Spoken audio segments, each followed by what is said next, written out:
Hello and welcome to another Sprues and Brews video. Today we are having a look at the new Codex Eldari and the first wave of Eldari miniatures coming out for the Eldar. So first of all, massive thanks to Games Workshop for sending us these review copies for us to have a look at with you guys. Yeah, Eldar Codex. It's been a long time coming and we finally have a big, massive, mighty tome. I think this is now the second biggest 40k codex after the Space Marine one, featuring all the Eldar. The full Harlequins are in here as well. Really excited to have a look through this and see what goodies they get. And we've also been lucky enough to get some of the new Eldar miniatures as well. So the Guardians, the Warlocks, Morgan Ra and the Dark Reapers as well. So yeah, in this video we're going to have a look through the book, go through all the profiles, see what's changed, see what new stuff there is. Have a look at all the Crusade content and all that cool stuff. And then at the end of the video, we're going to come back and we'll have a look at all these kits as well. Have a look at the sprues, see how they get together and what kind of options we get in them. So yeah, let's have a look at the Eldar Codex first and see what goodies are within.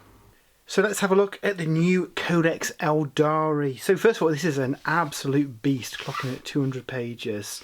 Making it the second biggest codex we've got so far, behind the Space Marine one. So there is an awful lot in here. As we'll see when we go through, it's kind of 3 codexes in one. As we've got the rules for the Eldari themselves, the Craft Worlders. We've got the Harlequins in here, all their full rules. And we have got the Inari as well. So yeah, lots of variety. So we do have a full write-up of this book over on the website as well. Jay has spent the last week or so frantically going through the book and recording all his findings. Yeah, there's a big old 10,000-ish word article on there going into some like super detail. There's so much in here. I'm probably not going to cover everything in this video. I'll try and hit the main kind of big changes and all the kind of important rule stuff. I'm sure there'll be little bits that I miss on here. I'll try and capture what I can, but Jay will be going into deep detail in that article. So yeah, make sure to check that out. So if you've seen any 40k codex before, as you all know, the first part of the book covers all the lore and the background and details the various different units that we get, along with some absolutely gorgeous new artwork. And I say this every time we do a kind of 40k codex review, but they do an absolutely cracking job with the look and the aesthetic of the book, along with kind of lore and details about the units that really gets you excited into starting the army. I know whenever I'm tempted to pick up a new army, I'll pick up the codex and have a flick through and see if there's anything that kind of captures my enthusiasm for the army. And obviously with this being quite a big book, there's a lot of stuff in here and the various different factions and aspects of the Eldar. There's quite a lot of different ways you can go with them, so it is nice that we get essentially all Eldari lore apart from the Dark Eldar within this book. And as we can see later on, you can actually take some Dark Eldar units within a Inari force as well. We've got the Corsairs in here as well. We've got 2 Corsair units built from the new Kill Team Nachman box, which is out soon, I believe. I'm not sure when that is at the time of filming this, but it can't be too far away. So yeah, really cool. As ever, we get the full kind of miniature showcase, as well as the kits that we're going to show later on in this video.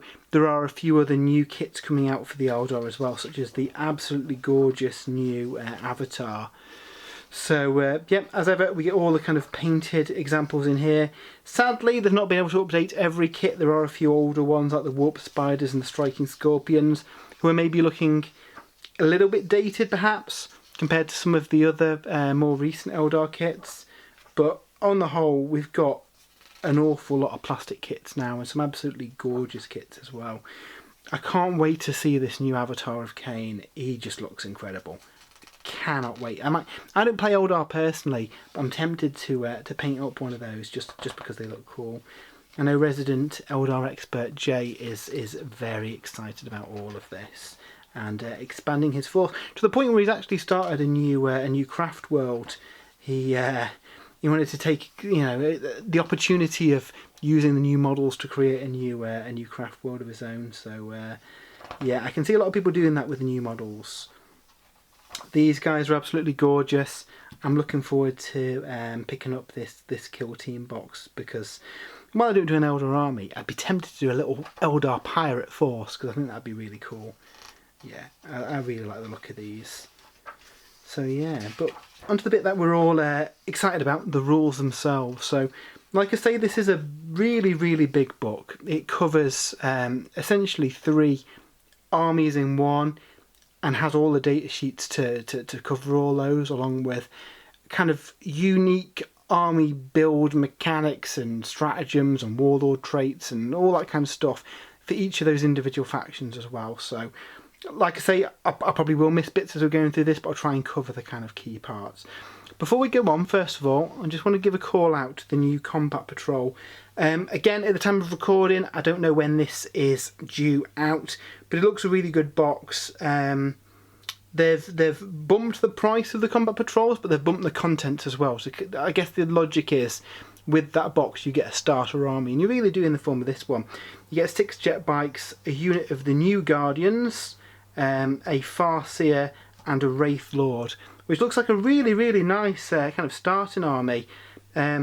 Obviously, you know, a couple of the kits are older, but with the brand new Guardians in the box as well, that seems a really good place to play Eldar, depending on what kind of faction you want to do as well. You know, what kind of units you want to have. If you wanted to go heavy into jet bikes, a couple of these would be really good, like for Samhain Force, like they've done there. Again, that comboed with the stuff out of Eldritch Omens as well, it'd be a pretty good starter army too. So yeah, pretty impressed with that. I've been impressed with some of the recent Combat Patrols. They're pretty nice. So onto the rules.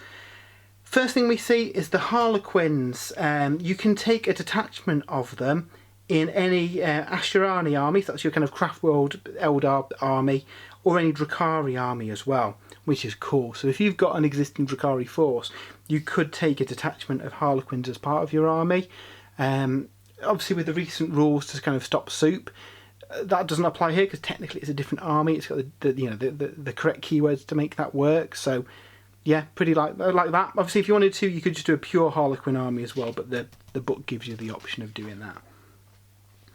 So first of all, we've got the Craftworld stuff, and you get all the kind of the main ones that you'd expect. We'll run through these now. So Ulthwer have got the Foresight of the Damned. So each time a unit with the attribute is selected to shoot or fight, you can reroll 1 wound roll when resolving that unit's attacks. Each time you take a psychic test for a Psyker with the attribute, if the first psychic test, if it's the first psychic test taken that turn, you add 1 to the result. Models have a 6+ invulnerable save, so that's going to be army-wide as well, which is really nice. And each time a model with the attribute would lose a wound as a result of a mortal wound, on a 5+, that wound is not lost, so a bit of mortal wound defense there as well.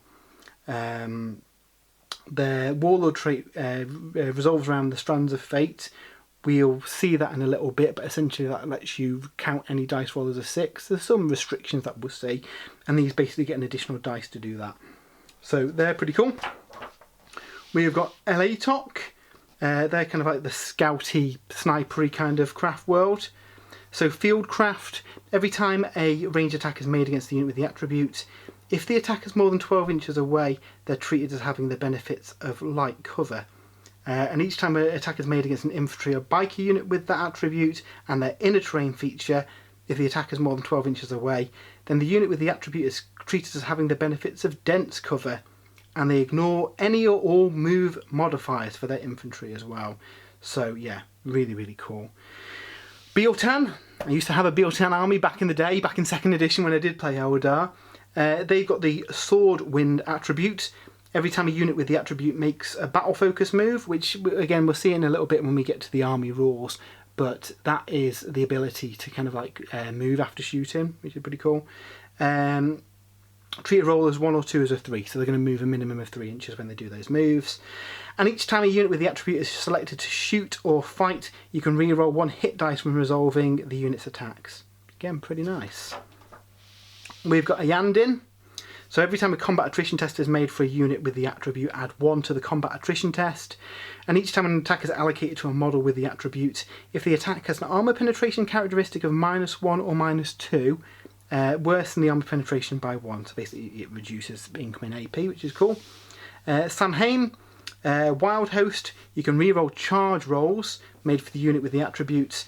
Units with the attribute are eligible to declare a charge in a turn but they fell back as well. So again, traditionally lots of fast units, jet bikes and stuff, so you can kind of fall out of combat and charge in again. So really like that one too. If you don't want one of the core kind of craft worlds though, like we've seen in you know, quite a few of the recent books, you can actually construct your own craft world as well. And basically from this list you get to pick 2 far-flung craft world attributes and use them to build your own. So for example, we've got Children of Cain, gives you adds 1 to the damage on unmodified wounds of 6, which is pretty tasty. Superior Shurikens, add 3 to the range of shuriken weapons. There's quite a lot of stuff here that you can mix and match to kind of get a craft world that works for the way that you want to play your army. So yeah, pretty nice. Obviously we've seen that in a few different codexes, and I think they've got better at that kind of build your own faction kind of thing. We then get the rules for the Inari. So the Inari are kind of like the followers of the god of death, and they are made up of all different parts of Eldar culture. So you've got Craftworlders in there, you've got Drukhari in there, you can have Harlequins in there. Really, really cool. Now there's some restrictions in that. Basically, in order to take a Drukhari unit, you also need to take a Craftworld unit. So you've got to balance your kind of like good and evil elves within there. You've got pretty much free reign to take what you like. You can take witch units, Drukhari units, incubi, scourges. I think that covers all the keyword specific stuff out of the Drukhari. If you do take any incubi or scourges, they do have some additional points added to them. That's probably because of their attribute strength from death. So at the start of the fight phase, if a unit with the attribute is within engagement range, it can fight first that phase. So kind of like army-wide, always strikes first, which is pretty cool. And then in addition, if a unit fights and is below starting strength, so say if your unit of incubi has lost a model, they get to add 1 to their hit roll. So again, really, really good, especially on some of those really good combat units. They're going to be quite nasty. Because you've got to balance your kind of units that's in that detachment, you get a nice little example here of how that works. So in this army, for example, they've got Cable-like warriors, they've got Storm Guardians, they've got Sky Weavers for the kind of Harlequin aspect of the army. So yeah, quite a bit of freedom to take what you like. I believe that when the Inari first kind of were revealed to 40k, it was quite restrictive, and you had to take one of the 3 named characters. That is not the case anymore, so you've got a lot more freedom to build your army. Obviously you have got those cool ones that you can take if you want to. And likewise, there's an example of how the kind of Harlequin element of the army works as well. So with any Eldar army, you can take a Harlequin's detachment as part of it, without losing any of your bonuses or benefits. So really nice way of being able to do that mixed Eldar army without losing out by taking that detachment of Harlequins. And like I say, you can take a pure Harlequin army as well. So they get some pretty big rules in here. Obviously they previously had their own codex and their own abilities, and that's been folded into the Eldar book. And there was some worry that, you know, the Eldar would lose a little bit of their flavour because of that, but that's definitely not the case. I think a Harlequin army in this book is absolutely viable in the same way that it was with the previous codex. Just now you've got, you know, all the other Eldar stuff in the same book and the option of mixing them in, so it's pretty fun. So if your army is a Harlequin army, you get Saydeth. My Eldari is not great. Saydeth characteristics, and basically these are different attributes based on light, darkness and twilight that will give you different abilities and modifiers to your Harlequins. So units with the light characterization, each time a unit is made against a unit with this characterization, if the attacking model is more than 12 inches away, an unmodified hit of 1 to 3 fails, irrespective of any other abilities. That's pretty cool. And each time a unit with this characterization makes a normal move or advances in your movement phase, in your following shooting phase, the unit counts as having remained stationary. So again, really cool. Dark characterization. Each time a unit with the characterization is destroyed by a melee attack, if the model has not fought this phase, do not remove it from play. The destroyed model can fight after the attacking model's unit has finished making attacks and is then removed from play. And each time a model with this characterization makes a melee attack, improve the armor penetration of that attack by 1. And then we have Twilight. Each time a unit with this characterization fights, if it made a charge move, was charged or performed a heroic intervention, then that unit is the fight is resolved. Add 1 to the attack's characteristic of the model of the unit, so the same way that Space Marines get it. And each time a model with the characterization makes a pile-in or consolidation, it can move an additional 2 inches. So yeah, some really cool stuff for them. Obviously each of those have got their own relics and warlord traits as well, and stratagems tied to them. And then we get an awful lot of stratagems in here. Loads of rows of really cool stuff in this. Jay's gone into some detail on his favourite picks, but I'll go through a few now. So the Phoenix Reborn, basically if a Phoenix Lord is destroyed and a 4+ goes back on the battlefield with D3 wounds remaining, which is amazing. If you've got an Avatar of Khaine using the awesome new model, and it is unfortunately taken down in the combat phase, you can retaliate. It gets to fight, it adds 2 to its attack characteristics, and basically just murders whatever killed it. So really nice kind of counter strike for the Avatar there. Now we'll see the Fire Prism in a bit is a really, really good gun, and there's a stratagem now to represent the linked fire ability that you used to have. So basically you add 2 additional attacks for the weapon for each other Fire Prism model that you select within 12 inches of it, and invulnerable saves cannot be made against any attacks with that weapon. So basically you chain fire your Fire Prism, adding additional attacks for each other Fire Prism that contributes to that attack, and then they just shut down invulnerable saves. And as we'll see in a bit, that Fire Prism gun is really, really good. So some really, really tasty stuff there. So yeah, lots of fun stuff. There's a load of stratagems in this book. I think more so than a lot of other codexes that we've seen. Again, some of this is probably due to the fact that this is basically a combination of a couple of codexes in one. So yeah, really impressed with that. Something else that we've seen in codexes for this edition is the ability to pay points to upgrade your units. And we get the same in the Eldar book with Exarch powers. Now, this is a little bit different than in some of the other books, like the Genestealer Cult. You've got the proficient planning where you can buy these upgrades. These actually affect your stat lines as well. So when you buy an Exarch power, you actually get an additional bonus to your characteristics as well. So you can add 1 to their wounds characteristic. If they're a Crimson Hunter, Dark Reaper, Swooping Hawk or Fire Dragon, you increase their ballistic skill by 1. Or if it's a Striking Scorpion, Howling Banshee, Shining Spear or Warp Spider, you can add 1 to its attacks. So that is a nice little bonus that you get on top of the kind of ability that you buy. So that's pretty nice. And as we see through here, there's some cool stuff. So each of the different aspects will have their own upgrades. Some of them are quite expensive, but you know, they're pretty good. So we've got 30-point upgrade for the Crimson Hunters here. Every time the model makes an attack that targets an enemy unit that can fly, the attack automatically hits. So if you're using your Crimson Hunters to take out other aircraft, again, really good choice. Strafing Assault, each time the model makes a ranged attack, the target does not receive the benefit of cover against the attack. And then Swooping Evasion, the model has a 5+ invulnerable save. For the Dire Avengers, we have Defensive Strike.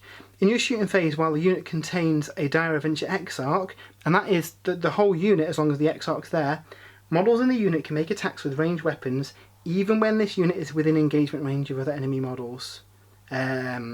So yeah, basically you can shoot in combat. Amazing. Shredding Fire. When the unit contains a Dire Avenger Exarch model, each time a model in the unit makes a ranged attack with a Shuriken weapon, the Shuriken ability takes effect on an unmodified of 5 rather than 6. And then Stand Firm. While the unit contains a Dire Avenger Exarch model, the unit gets objective secured and adds 1 to its leadership. So as you'll see, some of these do affect the entire unit even if the Exarch's got it. Some of the more powerful ones will only affect the Exarch themselves, but for the points, some of these seem like no-brainers. You can only pick one of them. I think there's a few little exceptions where you can take more than one, but on the whole, you can only pick one of them. And you know, that's going to be part of your list building for your Exarchs. Warp Spiders, get the Spider's Lair. Once per battle at the end of the movement phase, if the unit is within a area terrain feature and contains a Spider Exarch, enemy units treat that terrain feature as if it was difficult ground, and each time an enemy unit ends any type of move within the terrain feature on a 2+, they take D3 mortal wounds. Surprise Assault, if the unit was set up preparing a sudden assault and contains a Warp Spider Exarch, when the unit is set up on the battlefield for the first time, until the end of the turn, each time a model in the unit is selected to shoot, it gets an additional attack with its Death Spinner. That's really cool. And Web of Deceit, once per battle, if the unit contains a Warp Spider Exarch, instead of making a battle focus move, you can remove it from the battlefield and set it up anywhere again, 9 inches away from enemy models. So really cool, and again, affects all your guys. The Shining Spears have Expert Lancers. In the fight phase, each time a model in the unit makes an attack, if the unit made a charge move this turn and contains an Exarch, add 1 to the hit roll. Heart Strike, each time the unit Shining Spear Exarch model makes a melee attack, an unmodified wound roll of 5+ does a mortal wound in addition to any other damage. Worth noting that that one is only the Exarch who gets it. Lightning Attacks, each time the unit makes a consolidation move, if it contains the Exarch, it can move an additional 6 inches, so really, really good. Howling Banshees get Graceful Avoidance, basically gives them a 4+ invulnerable save if they've got an Exarch in the unit. Nerve Shredding Shriek, each time it finishes a charge you can select one enemy unit within engagement range, roll a d6, on a 2+, they take a mortal wound, and until the end of the turn subtract 1 from combat attrition. And Piercing Strikes, add 1 to the damage characteristic of melee attacks made by the unit's Howling Banshee Exarch. It's a shame that one's just the Exarch, otherwise that would be amazing. Striking Scorpions, Crushing Blows, each time the unit's Striking Scorpion Exarch makes a melee attack that targets a non-Titan unit. If a hit is scored, it automatically wounds the target. Very, very nice. Deadly Ambush, while the unit contains an Exarch and is fully within area terrain, each time a melee attack is made, add 1 to the hit roll and improve armor penetration by 1. And Scorpion Sting, each time the unit is selected to fight, if the unit contains an Exarch, until that fight is resolved, replace the ability of the unit's Mander Blasters with the following. Each time the bearer makes a melee attack that targets a non-vehicle unit, an unmodified wound roll of 5+ does a mortal wound in addition to any other damage. So again, really, really cool. The Dark Reapers, Bringer of Death, if the unit's Dark Reaper Exarch is equipped with a Reaper Launcher or Shuriken Cannon, each time it's selected to shoot it gets an additional shot. If the unit's Exarch is equipped with an Eldari Missile Launcher or a Tempest Launcher, targets don't get the benefit of cover. Focused Fire gives the Exarch +1 to their wound roll. And Reaper's Reach, while the unit contains an Exarch, models in the unit do not suffer the penalty to hit rolls for firing heavy weapons in the same time they move, so that makes them a little bit more mobile. Fire Dragons, Blazing Fury, while the unit contains a Fire Dragon Exarch model, add 4 to the range characteristic of ranged weapons. Burning Heat, while the unit contains a Fire Dragon Exarch model, each time the model in the unit makes a ranged attack within 9 inches, any hits automatically wound the target. That's really, really good.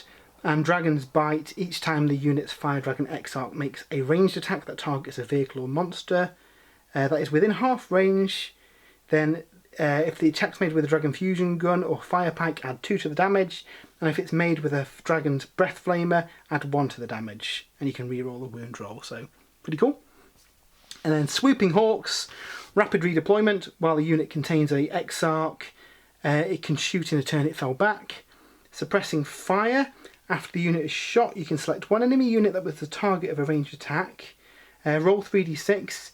If you beat their leadership until the start of your next shooting phase, they cannot fire Overwatch. So that's really, really good. And Winged Evasion, each time a unit is selected as the target of a ranged attack, if it contains a Swooping Hawk Exarch until the end of the phase, each time a ranged attack is made against them, subtract 1 to hits. So yeah, some really, really fun stuff there.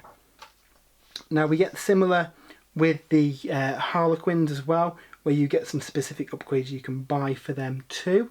So for the Troop Masters, Prince of Light, when a friendly core unit is within 6 inches, each time a charge roll is made, add 1 to the result. Queen of Shards, each time they make a melee attack on an unmodified wound roll of 5, invulnerable saves cannot be made. That's really tasty. And Veiled King, each time the unit makes a melee attack, unless the target is a vehicle or monster, it always wounds on a 2+. Really cool. Death Jester, Harvester of Torment, each time the model makes an attack, an unmodified hit of 6 scores 3 additional hits. Lord of Crystal Bones, each time the model shoots, if any hits are scored, unless the target is a vehicle or monster, you subtract 2 from the move characteristic of the unit, and the unit cannot overwatch or set to defend. And then Rift Ghoul, each time the model makes an attack, the target does not benefit from cover, and on an unmodified wound of 4+, they take a mortal wound in addition to any other damage. Solitaires are pretty scary. Prince of Sins, each time an attack is made against the model, subtract 1 to hit, and that hit cannot be re-rolled, limiting your kind of re-roll auras and stuff for your opponent. The Spectre of Despair, during deployment you can set up the model hunting the foe instead of setting it on the battlefield. In the reinforcement step of one of your movement phases, you can set the model up anywhere on the battlefield outside of 9 inches, and each time a charge roll is made, you roll an additional d6 and discard one of them to get those really reliable long charges.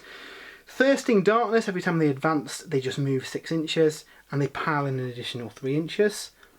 Shadow Seers, Agent of Pandemonium, while an enemy unit is within 6 inches of the model, subtract 1 from the attacks characteristic of models in that unit.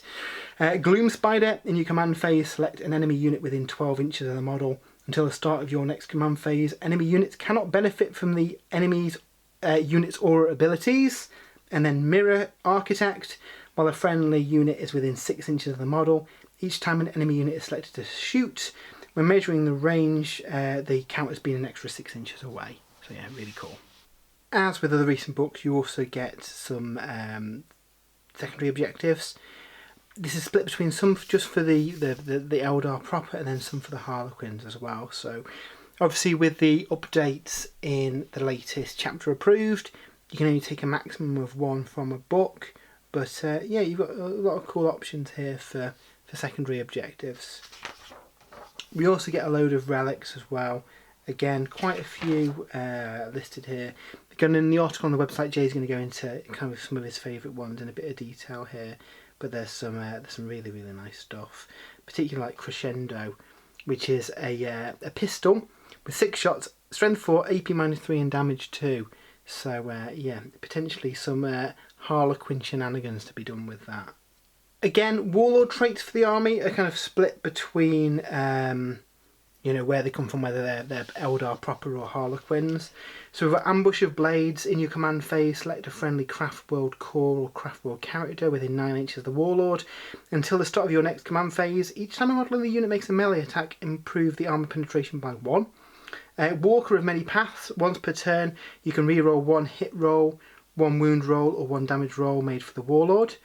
Falcon Swiftness, add 2 to the Warlord's move characteristic. The Warlord can ignore the effects of difficult terrain, and each time they make a battle focus, instead of rolling they just move 6 inches. So basically they can move, shoot and then move 6 inches, which is cool. Fate's Messenger, once per turn when a saving throw is made for the Warlord is failed, you can change the damage characteristic to 0. So this is something we've seen in the Towel book recently, but yeah, basically when you do fail a save, doesn't matter, it's damage 0, and that's once per turn as well, which is really cool. Mark of the Incomparable Hunter, each time the Warlord makes a ranged attack, add 1 to the strength characteristic, and if the wound roll is unmodified to 6, it does a mortal wound in addition to any other damage. And then Seer of the Shifting Vector, while the Warlord is on the battlefield, each time you or your opponent spends a command point on a 6, you get a command point back. And then we've got the Harlequin ones. The Favour of Kegarak, once per turn when you make a hit roll, wound roll or saving throw for the Warlord. After making the roll, you can treat it as an unmodified roll of 6 instead. That's really cool in that you can roll the dice first and then say, actually, I'm going to make that a 6. And again, once per turn. So if you've got any abilities that trigger off those 6s, that's really good to have. Fractural Storm, each time an attack is made against the Warlord, your opponent cannot re-roll the hit roll, the wound roll or the damage roll. Pretty good. And then A Foot in the Future, each time the Warlord advances, do not make an advance roll. Instead, add D3 plus 3 to the move characteristic. So yeah, pretty cool. And each time you make a charge roll, you can add 6 to the result. So again, really quick. Again, with other books, named characters have a fixed one that they've got to have as well. We then get a couple of new psychic disciplines. So Phantomacy, Twilight Pathways is a blessing. It's got a warp charge of a 6. You select a friendly Sadath core or character within 6 inches. The unit can immediately make a normal move, advance or fall back as if it was the movement phase. If it does so, it's not eligible to charge this phase, but you can use it to get out of the way or get onto an objective or something. Fog of Dreams has a warp charge of 6. Until the start of your next attack phase, that unit can only be selected as the target of a ranged attack if it's the closest eligible target or within 12 inches of the shooting model. So that's pretty cool. Again, it only works on core characters, but you can basically stop those units from being shot. Mirror of Minds has a warp charge of 7, range of 18. The unit suffers D3 mortal wounds, then roll off. If you win or draw, they suffer 1 mortal wound, and you repeat until either 6 mortal wounds have been suffered or the opponent wins the roll off. I believe that used to be a lot nastier back in the day. I think they've tamed it down a little bit. Though I think it might have only done 1 mortal wound the first time and kept going, where now it's D3 and then a chance of getting up to another, well, up to maximum of 6. Veil of Tears has a warp charge of 7, select an enemy unit within 18 inches till the start of the next psychic phase. They cannot target Sadath units that are more than 18 inches away. So you've got a few ways of keeping your Harlequin safe from range. Shards of Light has got a warp charge of 6, select an enemy unit. The unit suffers a mortal wound, and if it's a vehicle or monster or contains 6 or more models, it suffers D3 mortal wounds, and you subtract 2 from its leadership characteristic. Webway Dance, it's got a warp charge of 7. When friendly Sadath unit is within 6 inches of the Psyker, each time a model in the unit would lose a wound. On a 6, it's not lost. Then we've got the ones for the kind of standard Eldar, so the Runes of Battle. Conceal/Reveal, you can choose which one you do on a warp charge of 6. So Conceal, until the start of the next psychic phase, the unit receives the benefits of light cover. And Reveal, enemy units do not get the benefits of cover. Pretty cool. You've got Embolden or Horrify. So Embolden, these go off on a warp charge of 7. Target unit adds 2 to the leadership, and it can, that unit can fight first if it's within engagement range. Or Horrify is done on an enemy unit. You subtract 2 from leadership, and they fight last. You can sense a theme here. They're all kind of a dual kind of thing with opposite effects going. Enhance and Drain goes off on a 6. The enhanced version, select a unit, add 1 to hit rolls. Drain, select an enemy unit, subtract 1 from hit rolls. We've got Protect and Jink, goes off on a 7. Protect increases the save characteristic by 1, while Jinx lessens the save characteristic by 1. We've got Quicken and Restrain, goes off on a 6. You select a friendly unit and they can make a normal move, advance or fall back as if it was the movement phase, but they can't charge. If you do Restrain on an enemy unit, you halve their move and they can't do actions. If they're doing an action, it fails immediately, so that's pretty cool for some of the secondaries that depend on that. And then Empower and Enervate goes off on a 7. If you target a friendly unit, you add 1 to wound rolls, and if you target an enemy unit, they minus 1 from wound rolls. So nice selection of powers there. So we've also got the Runes of Fate Discipline. Guides an old classic that's got a new form. Goes off on a 6. You target a unit within 18 inches, they can reroll hits. If it goes off on a 10, you can extend the range of that to 24, which is pretty nice. Doom has got a warp charge of 7. You select an enemy unit within 18 inches. You can reroll a wound roll, and again, if it was a 10 or more, you can increase that to 24 inches. Fortune goes off on a 6. Until the start of the psychic phase, each time a model in the unit would suffer a wound. On a 5+, it's ignored. And again, if it goes off on a 10, you get an extended range on that. Executioner has a warp charge of 7. If it goes off, select an enemy unit with a wounds characteristic of 9 or less. They suffer D3 mortal wounds. And if any enemy models are destroyed as a result of those mortal wounds, it suffers an additional D3 mortal wounds. A nice one for taking out like infantry squads and stuff. Again, extended range if it goes off on a 10. Willet of Azuran goes off on a 6, gives one of your units objective secured, also passes morale tests, and they can shoot while doing actions. If the result was 8 or more, you can pick anything within 24 inches. And then Mind War has a casting value of 7. Select an enemy character within 18 inches, roll a d6 and add your Psyker's leadership. The opponent does the same. If you beat their result, the enemy character suffers a number of mortal wounds equal to the difference. That could be absolutely horrific, And again, if it goes off on a 10, you roll 2d3 rather than d6 when you're adding your leadership. So pretty cool. We've got the Runes of Fortune. So Fateful Divergence is a blessing that goes off on a 6, just gives you a command point. So Witch Strike's pretty cool, goes off on a 5, and basically if you successfully wound, it just does a mortal wound, so they don't get to save.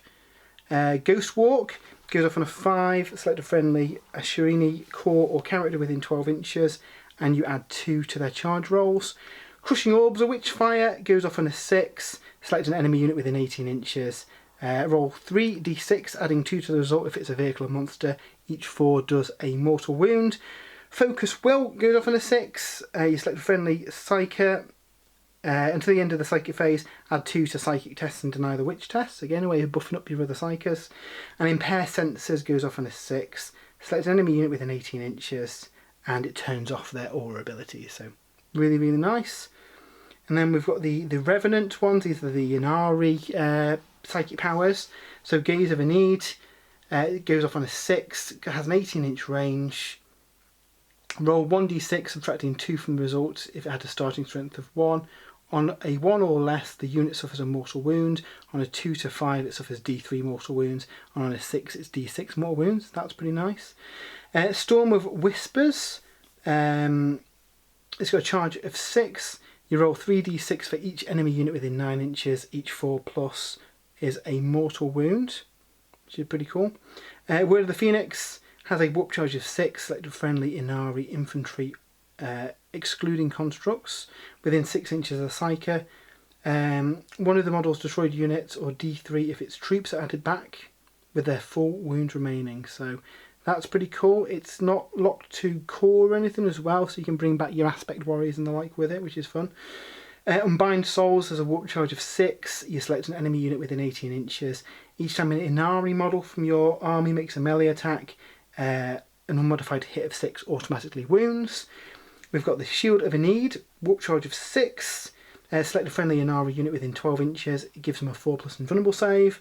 And Ancestor's Grace has a warp charge of 7. Select a friendly Inari unit within 18 inches. Until the start of the next psychic phase, each time a model makes a melee attack, add 1 to their wound roll. So one of our favourite things about the current edition of 40k is Crusade, and Eldar gets some pretty nice Crusade rules. There's some really, really fun stuff that can be had. Again, Jay's going to cover this in quite some detail in the written one, but I'll kind of cover the highlights in this video. So yeah, basically your Eldar units can be set on a path of the Eldari.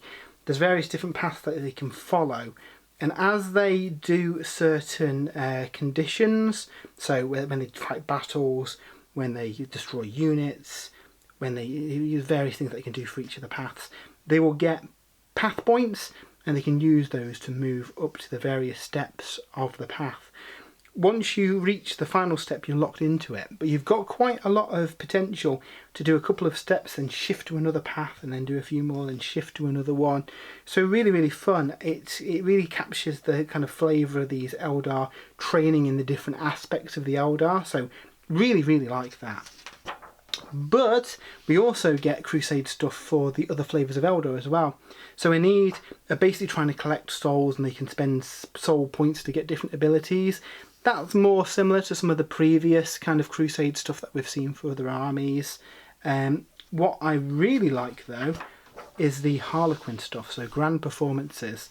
There's various different tales that they're trying to tell, and what they will do is have a rehearsal phase where they've got to try and complete some certain conditions to rehearse for this performance that they're trying to do.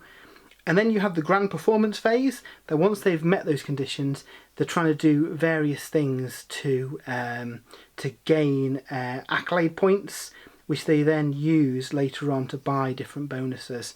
So really, really fun. You again, like with the earlier Craftworld one, you can pick which of these paths that they take, and you can definitely add a lot of narrative to this while they're trying to recreate these sagas. I think that's a really, really fun touch. Now, the Solitaire does things a little bit different. His soul is doomed to Slaanesh, and on his path he's basically trying to do similar, get various abilities, but there's a chance that when he fails it, he just gets consumed by Slaanesh. And he's just removed from your order of battle.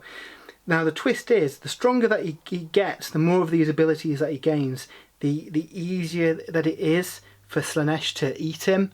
So you've got a bit of a gambling mechanic where you've got to balance gearing up your Solitaire to make him bonkers good, but with the danger that each time he gets better, his souls forfeit to Slaanesh a little bit more. Now I'm a Chaos player, you know, filthy Eldar, I need to get consumed by Slaanesh as far as I'm concerned, but I really like the kind of gambling mechanic. How far do you push your luck until you think, you know what, I'm going to stick, I've got a really cool Solitaire, but then in the back of your mind you think, oh, do I give it just one more dice roll?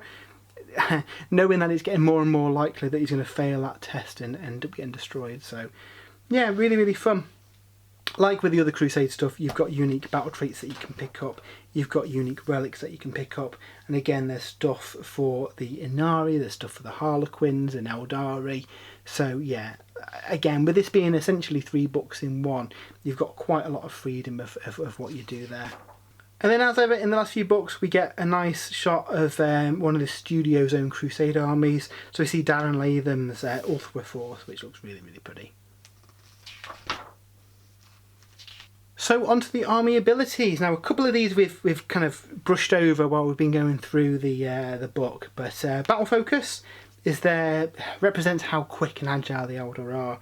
So they can shoot after they advance if they want to with assault or pistol weapons, or alternatively they can move, shoot, and then they can make a d6 move after they've shot as well.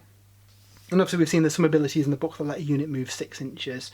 So you can very much jump out of a building, shoot, and then skip back into cover to stay safe, or maybe move up the board, shoot, and then move a little bit further to claim an objective. So there's some really cool stuff that you can do with that. The Phoenix Lords have got a cool ability, so they all get a 4+ invulnerable save.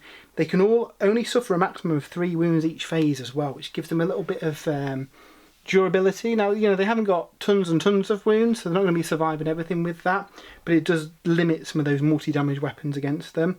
But they can never have a relic or warlord trait, but they're pretty good anyway, they don't really need them. The other ability that you get is the Strands of Fate. So this is similar to Destiny Dice or Miracle Dice with a little bit of a twist to it. Essentially, depending on the size of the battle, you'll get a number of dice. You roll those dice and each result will then basically give you a different type of roll you can modify. So if you roll a 1, you can change advanced rolls. If you roll a 6, you can change save and throws. You put those dice to one side, and then anytime you want to use one of those dice, so say for example you're in combat and you want to use that dice to affect the wound roll, instead of re-rolling your dice, you remove the dice from your bank and that automatically counts as a 6. Now obviously that will impact your abilities that trigger on 6s as well. So ideally you probably want a spread of these to be able to affect different dice rolls, and there are ways of manipulating them. We've seen some abilities to get additional ones, so that looks really fun. Now there's a couple of additional kind of rules that some of the Eldari units have. So advanced positions means that during deployment you can set it up anywhere on the battlefield outside of 9 inches away from enemy deployment zone and enemy models. I think the Mandrakes in the Eldar have something very similar, in the Dark Eldar even. And then sudden assault during deployment. If every model in the unit has this ability, you can set it up preparing a sudden assault, and basically it comes down at deep strike. Similar to other abilities that we've seen like that. And then finally, shuriken weapons. If a shuriken weapon wounds on a 6, the AP is increased by 2. So yeah, pretty good for getting through armour with those shuriken weapons. Likewise, the Harlequins get their own special rules as well. So we saw the 3 different like light, dark and twilight abilities. When you build your army, you can choose which of those that the army goes into, and you get those relevant abilities. We also get some cool Harlequin keywords as well. So the Harlequin's Panoply gives the unit a 4+ invulnerable save. Each time they make a move, advance, fall back or charge, they can move horizontally through models and terrain. Basically, I think it's the old flip belt rule it used to be called. And every time an attack's made against them, you subtract 1 to hit. So again, making them really hard to hit. Rising Crescendo lets them run and charge, and also charge or shoot when they fall back. And then they get a reroll mechanic as well. Again, depending on the size of the battle, they get a number of dice, and they can use those to reroll a hit, a wound, a damage roll, a saving throw, or an advance roll. You get those each battle round, so in a Strike Force game, you get 3 of those each battle round you can use, and if you don't use them by the end of the battle round, you lose them. So while not as reliable as the Eldar one, where it counts as a 6, you do get quite a few of them over the course of the game. You could get, what, 15 dice essentially on that, so yeah, pretty handy to have. So onto the data sheets now. There's still about 50 odd pages left in this book, an awful lot of data sheets considering we've got all the Craftworld stuff in here, we've got all the Harlequin stuff here, all the Ynnari specific stuff. So what I'm going to do is pick out kind of the highlights and look at some of the new stuff, the big changes, anything that looks particularly exciting. The Avatar of Khaine, obviously we've seen this bad boy on Warhammer Community. He is absolutely amazing. His Wailing Doom has got a shooting attack 12 inches, strength 12, AP -4, does d6 plus 2 damage. And yeah, basically it can draw a line through the path it's going and wound every other target it goes through in that line. So really, really good. And in melee, he's an absolute beast. He'll be hitting at strength 14, AP -5 and d6 plus 2 damage. Bearing in mind he's got 7 attacks, that's crazy. Or alternatively, he can make 2 hit rolls for each of them for just AP -2 and 2 damage. Really, really cool, amazing looking model. He's going to be a beast in combat. He's got a 4+ invulnerable save, and every time damage is allocated to him, you half the damage as well. So considering he's got 14 wounds and that 4+ save, it's going to take quite a lot to chew through him. While friendly core units within 12 inches, every time a combat attrition test is made, you can ignore modifiers. Friendly core within 6 inches can re-roll charge rolls, and when the model is destroyed, it basically explodes on a d6. Every unit within d6 inches suffers d3 mortal wounds. So yeah, really, really cool. I can't wait to see the actual model for this. Now, there have been quite a lot of updates and changes across most of the units in the game. You know, even little sort of things that have changed. A lot of things, they've got a lot more AP than they used to. We'll shout out some of the particularly cool stuff. Prince Uriel is the kind of like Corsair Prince. He has got the correct keyword that would let you in theory do a purely Corsair army as well. So we'll see their stats in a little bit. So I thought that was pretty cool, the fact that you can, might not be the most competitive, but you can if you want to do an entire detachment of Corsairs, which is pretty fun. Obviously all the Phoenix Lords are in here. We've got some really fun stuff. Obviously we've seen they've all got their own, you know, can't suffer more than 3 wounds a phase. They've all got invulnerable saves. Some of them have got better invulnerable saves. So Asherman's got a 3+ invulnerable save. Jane Zar's an absolute blender, will just destroy things in close combat. Illic Nightspear's an interesting one. So Voidbringer, heavy 1, strength 6, AP -3, 3 damage. Sniper. On ignores lookout cell like normal sniper rules, but on a unmodified wound of 4+, it does d3 mortal wounds in addition to any other damage. So potentially a sniper here that can take out a character in a single shot, which is really, really nice. Morgan Ra, obviously we've got the new plastic kit out for him at the same time as this book. He's got a shooting profile, assault 6, strength 7, AP -2, 2 damage. An unmodified wound roll of 6 does a mortal wound on top of any other damage. He's also pretty tasty in close combat as well, arguably better at shooting though. Every enemy model that's destroyed by him counts as 2 for the purposes of morale. And Harvester of Souls, while a friendly Dark Reapers unit is within 6 inches, add 2 to their leadership characteristic and it gives them objective secure. Now a lot of these Phoenix Lords do give their associated unit objective secured, which is really handy for some of the missions in the latest book. Have mechanics where if an objective secured unit tags an objective, you keep control of it until someone takes it off you. So definitely some use in that for them. So Storm Guardians we'll have a quick look at. They have obviously got some new options in the new plastic Guardians kit. So Serpent Shield basically gives the unit a 5+ invulnerable save, and any wounds of 1 or 2 fail against them, irrespective of any ability. So it gives them a little bit of, let's say Genestealer Courts, for example, with shotguns can easily get 2+ to wound on Eldar. That gives them a little bit of defence in that, making it only wound on a 3, so pretty tasty. We then have 2 brand new units in the book, the Corsair Void Reavers and the Corsair Void Scarred. So the Void Reavers are a troop's choice, however they cannot be used as a compulsory selection unless the detachment contains the Athrain keyword entirely, so that's if you go a pure Corsair force. So unfortunately, if you are just doing a general Eldar army, you can't use these to fill those compulsory troops choices.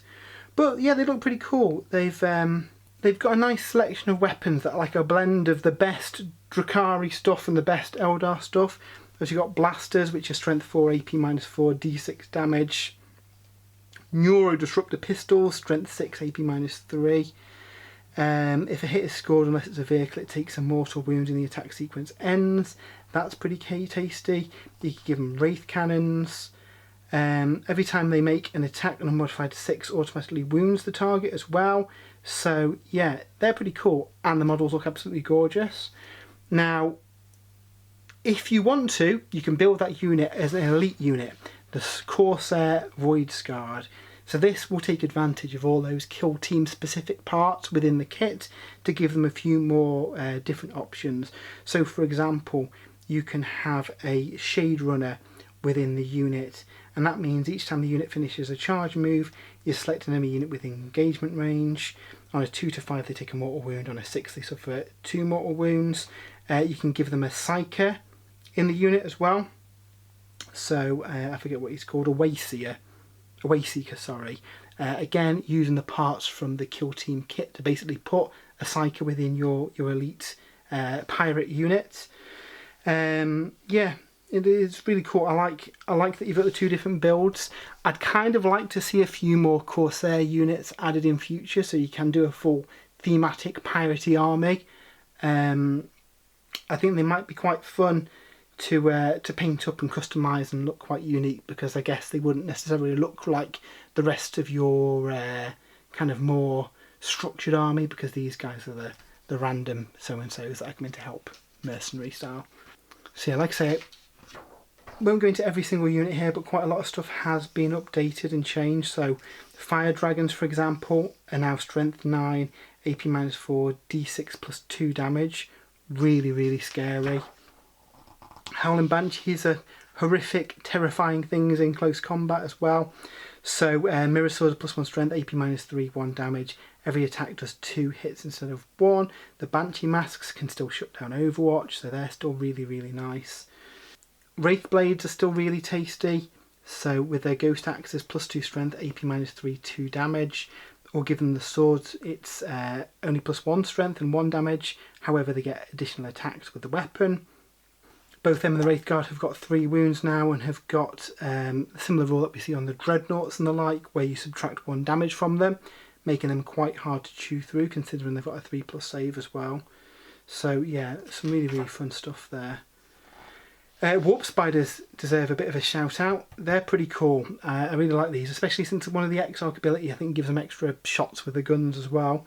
12-inch range, Assault D6, Strength 6, AP -2, Damage 1 and Blast. And they've still got their Warp Spider jump generator rule. So when they move, make a battle focus move, advance, fall back or charge. When the move's finished, they can move horizontally through models and terrain features. And when you do your battle focus, you can do 2d6 instead of 1d6. However, if you roll a double 1, you take a mortal wound. So these guys will be able to hop around through terrain, through models, get into position, and open up with their really nice guns. You know, considering you can have 10 models in the unit, you could have up to 60 shots there, strength 6, AP -2, and I think the Exarch would give them more on top of that. So really like the Warp Spiders, just a shame they haven't got new models yet. Shining Spears, a little bit overwhelming personally. Strength 3, Toughness 4, 2 wounds each, 3 on the Exarch. They're still pretty cool in close combat. So the Lance +1 strength, AP -4, 2 damage. If they charge, it's a strength of +3. So I just think they might be a little bit fragile. They've got a 5+ invulnerable save, which I think is a little bit less than they used to have. But yeah, certainly still really tasty on the charge and be able to smash through things. Shroud Runners, they haven't changed from the profile that was in Eldritch Omens. So again, essentially they're just rangers on jet bikes. Really, really fun. I like them. Dark Reapers, obviously, I've had a new plastic kit. So we've got some cool options here. So they've got Eldari missile launchers that can fire either a single strength 8 shot at AP -2 or D6 damage, or heavy D6 shots, only strength 4, AP -1 damage. The Reaper launchers are pretty tasty. Heavy 1, strength 8, AP -2 and 3 damage, or you can get double the shots but drop the strength down to 5 and the damage down to 2. They've also got an option for Tempest launcher, which is heavy 2d6, strength 4, AP -2, 1 damage, and can target units that are not visible to the bearer. So yeah, that's pretty cool. Talking about stuff that can target units that aren't visible though, D-cannons are pretty tasty on the support weapons. 24-inch range, heavy D3, strength 12, AP -4, D6 plus 2 damage, blast, and it can target units that are not visible. Each time an attack is made, an unmodified wound of 6 does a mortal wound on top of any other damage. Yeah, we've seen a lot of really powerful weapons recently in 40k.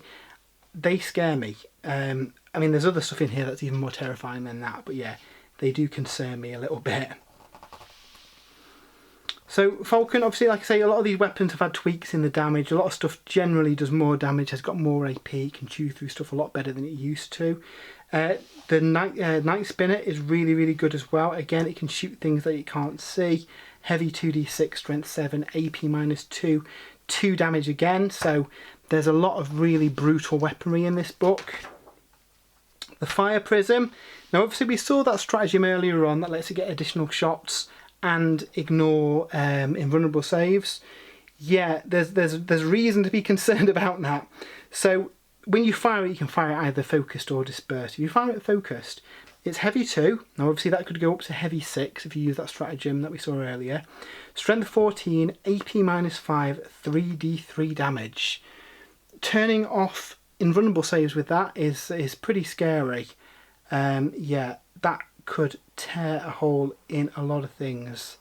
Maybe there's an argument with Tau and Eldar that some of these guns are maybe a little bit too good. I do fear with stuff like this, a lot of vehicles can just get one shot turn 1, so you really need to make sure you've deployed defensively in order to stay out of line of sight of stuff like this. The flyers are really, really good. Again, weapons have been geared up a lot. So Bright Lancer, strength 8, AP -4, D3 plus 3 damage on the Crimson Hunter. The Hemlock Wraith Fighter's got a really nasty weapon. 18-inch range, heavy D6, strength 12, AP -4, 2 damage. And again, does mortal wounds on 6s. A bit of a trend on here with all the weapons being a lot better than they used to be. The Wraith Knight is frankly terrifying. The Heavy Wraith Cannon, which I believe it can take 2 of. Heavy D3, strength 16, AP -4, does D3 plus 6 damage. And each time an unmodified roll of 6 is done, it does D3 mortal wounds in addition to any other damage. So again, with 2 of them, it's a lot of damage. It can take out a lot of things with that. Yeah, pretty scary. It's got a 5+ invulnerable save. It's really good in close combat as well. So 5 attacks, it's hitting on what? Strength 14, AP -4, 6 damage. There's a lot of scary weapons in the game now. I think he's about 500 points, so he's a lot more than Storm Surge. But yeah, that is a very powerful gun that he's got. Now the Webway Gate is an interesting one. Back in the day, a lot of people never really bothered taking a Webway Gate. I think that is going to change now. It is very, very good.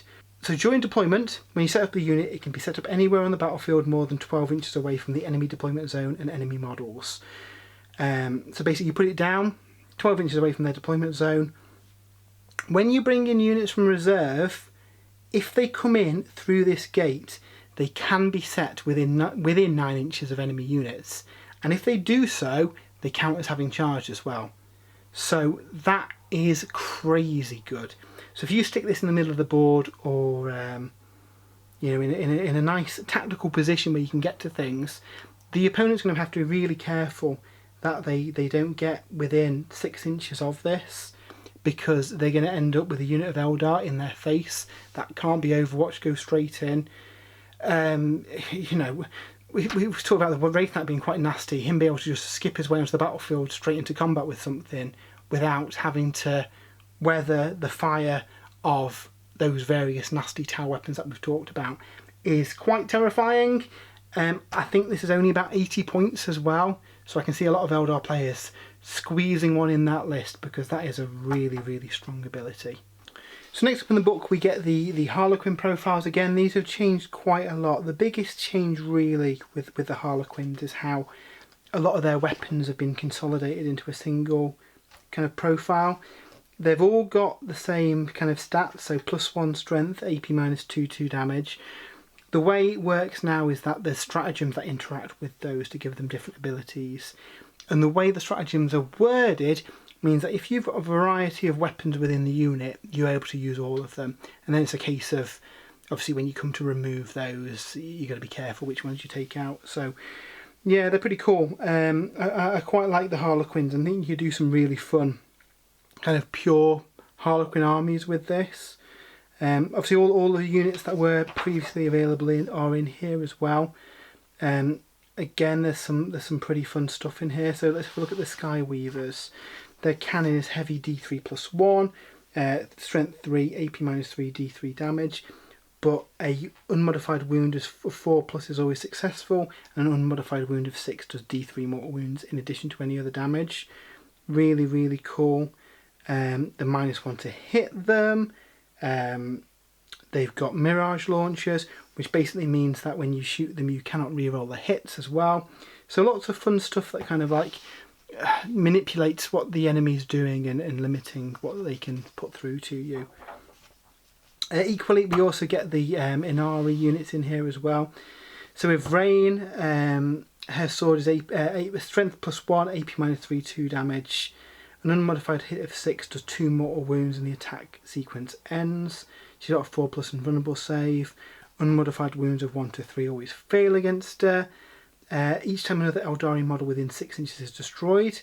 On a 4+, this model regains 1 last wound, and if the other model was a Psyker, you can select 1 psychic power from the Revenant Discipline.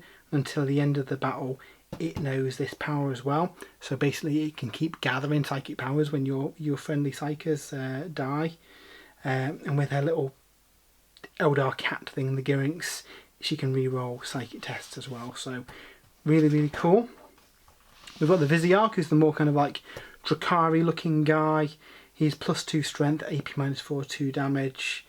With a wound roll of 4+, invulnerable saves cannot be made as well. So 5 attacks, AP -4, ignoring invulnerables on a 4+ is really, really cool.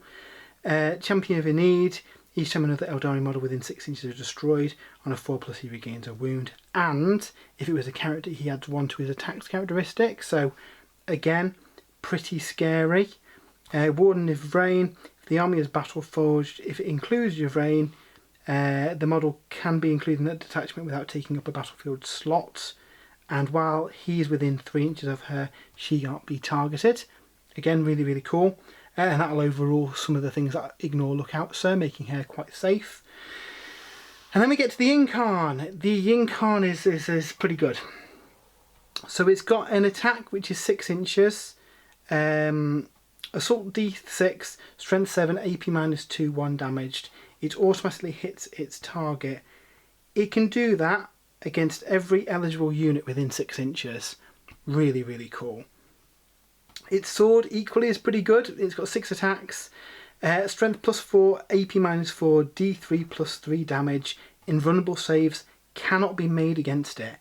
Yeah, that's pretty crazy. There's all sorts of stuff he could ruin with that. I mean, considering he's, what, Strength 7 base +4, this thing can be a threat to vehicles, all sorts of stuff. And again, like normal, you can kind of drop the strength down and the damage down in order to double his attacks.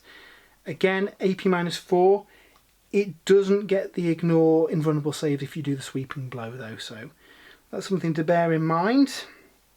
It's got a 4+ invulnerable save, and like the Avatar, it halves damage against it as well.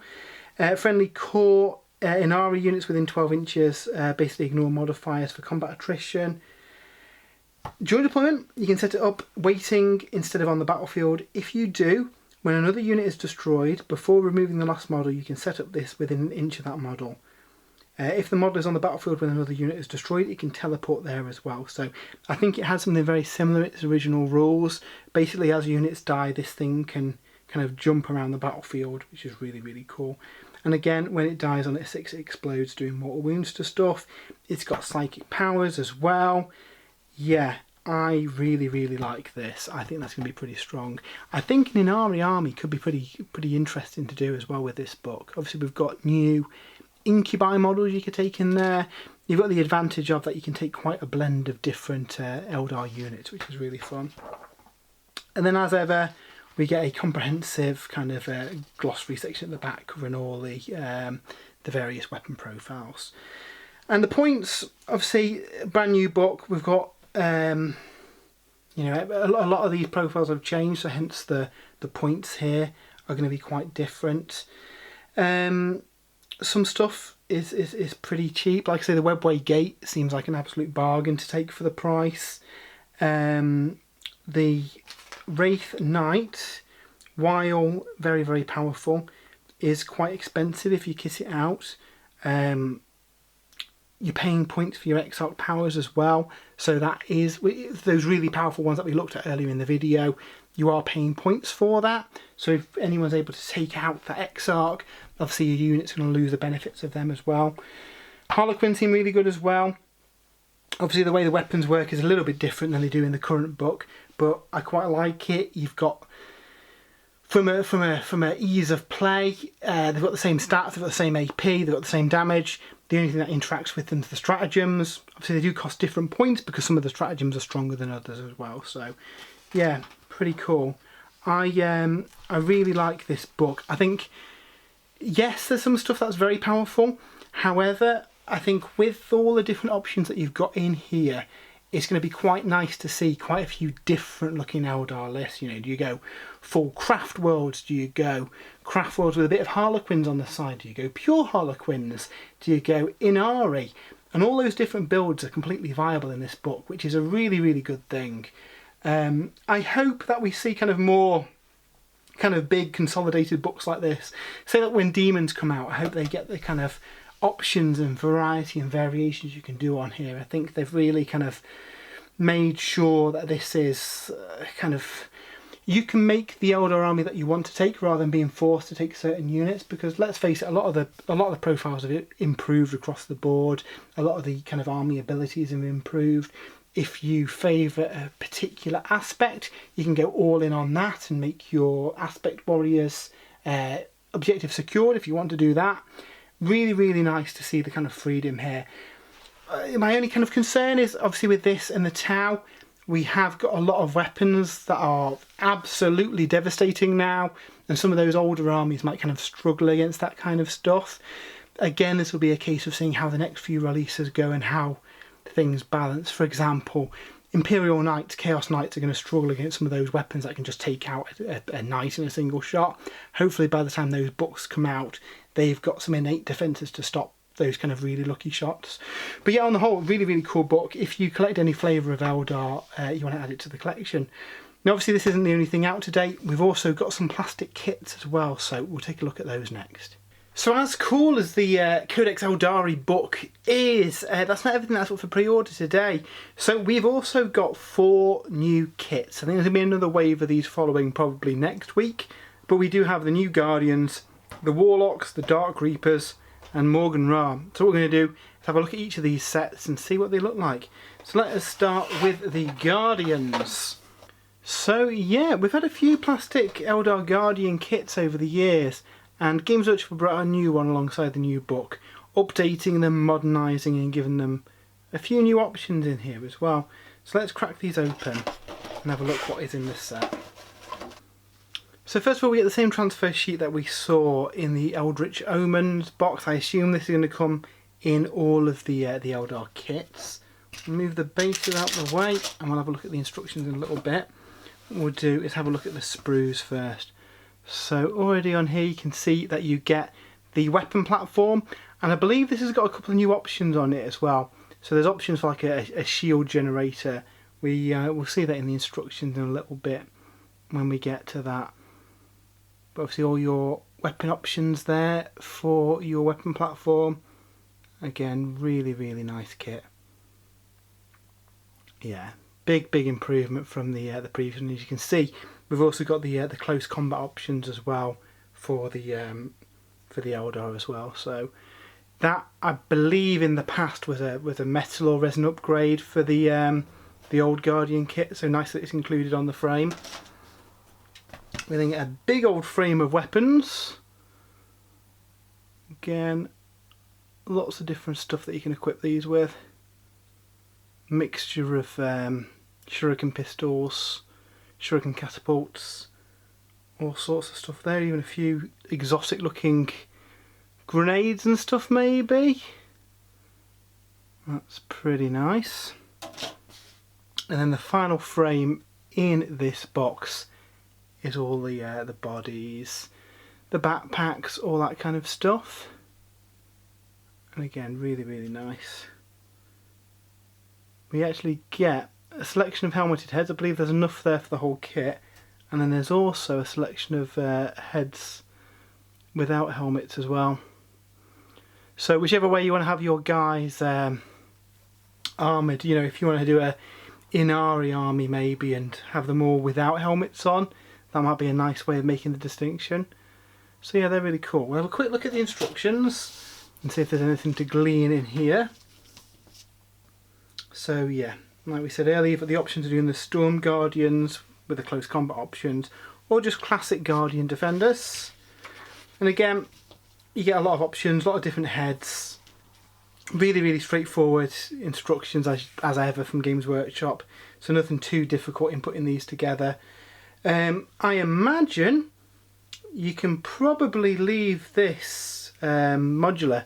So it might just work with resistance. I haven't built the kit yet. By the time the article goes up on the website, I've already built this, so might be able to show you kind of what it looks like in the flesh. But I imagine you will be quite easy to swap these weapons around if you need to. And then obviously you get the options for the Storm Guardians as well, and then you kind of like shield generator weapon platform as well. So yeah, pretty cool. So that is the Guardians.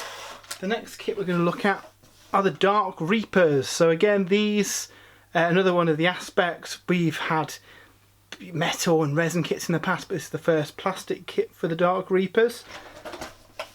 I know the heads have been a bit Marmite to some people. I really like the look of these, and I believe there's quite a few different weapon options as well, including helmetless if you'd rather them without the helmets on. So again, let's crack this open and have a look in here. So again, we get a transfer sheet. We'll move the bases out the way. They look like they're on 28mm bases.